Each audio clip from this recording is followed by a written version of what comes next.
தமிழகத்தின் பல்வேறு பகுதிகளில் பரவலாக மழை பெய்துள்ளது. இன்றும் மிதமான மழை பெய்யும் என்று வானிலை மையம் கணித்துள்ளது. இதுகுறித்த தொகுப்பை பார்க்கலாம். சென்னை மற்றும் புறநகர் பகுதிகளில் மழை பொழிந்ததால் அம்பத்தூர் பகுதியில் போக்குவரத்து நெரிசல் ஏற்பட்டது.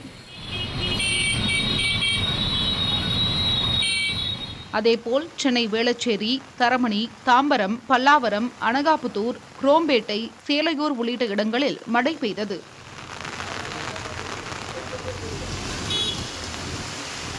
திருப்பத்தூர் மாவட்டம் ஆம்பூர் மற்றும் வாணியம்பாடி சுற்றுவட்டார பகுதிகளில் சுமார் 1 மணி நேரத்திற்கு மேலாக கனமழை பெய்தது. ராமநாதபுரம் மாவட்டம் ராமேஸ்வரத்தில் 3 மணி நேரத்திற்கு மேலாக விட்டு மழை பெய்ததால் பொதுமக்களின் இயல்பு வாழ்க்கை பாதிக்கப்பட்டது. திருவண்ணாமலை மாவட்டம் ஆரணி மற்றும் அதனை சுற்றியுள்ள பகுதிகளான சேவூர், குன்னத்தூர், இரும்பேடு, ராட்டினமங்கலம், பையூர், வேளப்பாடி, வடுகச்சாத்து, முள்ளிப்பட்டு ஆகிய பகுதிகளில் கனமழை பெய்தது.